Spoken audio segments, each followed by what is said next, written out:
If you love history, you're gonna love this movie. Okay, let's go.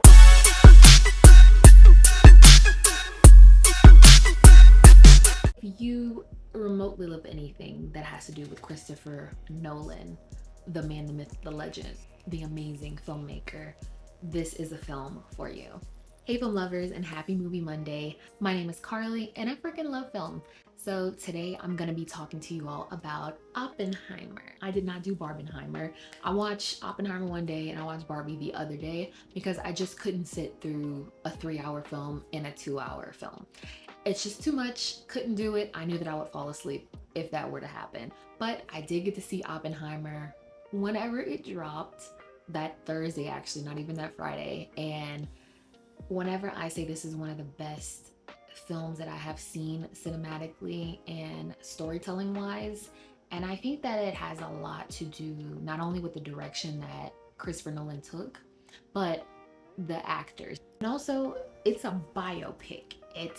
You can't get it wrong. You can only take out inserts. This is based off of J. Oppenheimer. This isn't based off of Hiroshima. So before we even get into that little discussion, since I'm not going to be spoiling this, there are some elements, obviously, people have been talking about boycotting the movie, not watching it. I think that you should watch it.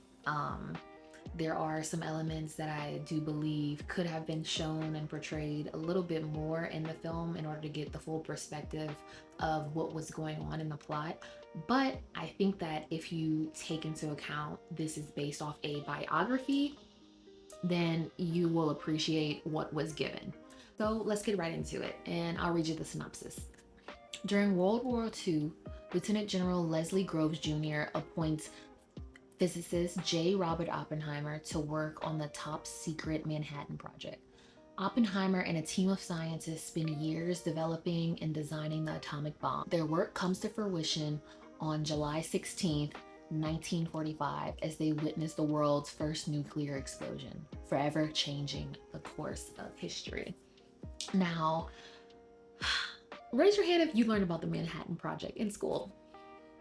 Y'all, whenever I ask the young filmmakers that we work with if they've heard of that, none of them said yes. And that kind of took me aback because I was like, y'all didn't learn about the Manhattan Project and what actually happened in Hiroshima, Nagasaki, all of these things that happened during the war. I mean, the babies don't even know what happened in the war. The babies don't know about the Nazis, which is... So like I said, this is a biopic.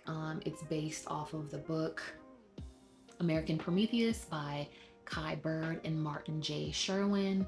Christopher Nolan, I think he did a phenomenal job with this, portraying how Oppenheimer felt, at least how they portrayed it in the book, towards this decision, this huge monumental decision that will change the course of history, which was building this bomb and trying to build it before the Russians, trying to build it before the Chinese. It was an arms race at the time. And he did this with a group of scientists, and there were always things in the back of his head as it was portrayed on the film of like, should we be doing this? What are the ramifications of this? And in the film, we go back and forth with the timeline, and I thought that it was pretty brilliant the way that they shot it and the cinematography and also the sound design of it, showcasing a black and white timeline and then a colored timeline. So the black and white timeline was Louis Strauss's timeline, who Robert Downey Jr. played.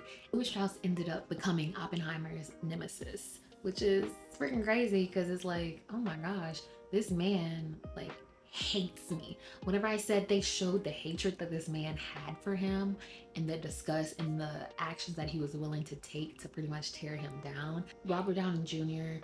just, I mean, he killed it. Like, he needs that Oscar for Best Supporting Actor, and I hope that he wins it. Since we're getting into characters, every 5 freaking minutes, I was doing like this because there was someone that I recognized from other shows. So we had Cillian Murphy, Florence Pugh, Robert Downey Jr., Emily Blunt, Rami Malek, Jack Quaid, Mac Damon, Josh Peck, Benny Safdie.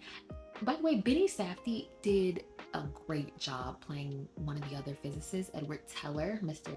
Teller. Whenever I was watching this film, there were so many pros, but I did see some cons as well. As far as the pros go, the acting, like I said before, superb, spectacular, amazing, out of this world. Every single one of the actors that graced the screen, even if it was for 3 minutes, they stole their role. They stole the show with that. And Cillian Murphy pretty much turning into J. Robert Oppenheimer, I was like, wow, this man really became this person. I thought Emily Blunt's character and Florence Pugh's character also did a great job. Every single line that Emily Blunt had was, I mean, that wife that even though he had done some things in the past, some things that were pretty unforgivable, she stuck beside him. Josh Peck, don't know why he was in it. It's cool that he was in it.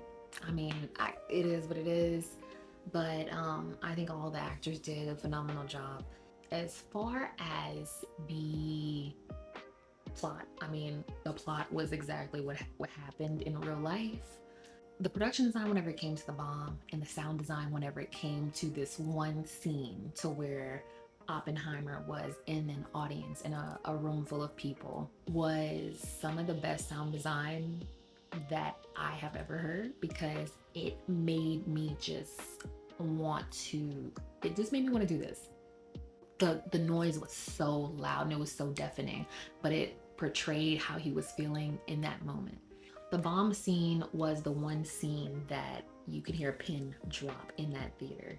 I mean, we were holding our breaths. The people on the side of us, we were all just in shock at the magnitude of this bomb and how they even got to film this. Because we were like, this is real. So just a quick tidbit, seeing Einstein in the film was kind of cute. I didn't expect him to be in it. I didn't know that him and Oppenheimer were they were cool. And it makes sense. So the pros that I have for Oppenheimer are, of course, the acting, the sound design, and the cinematography.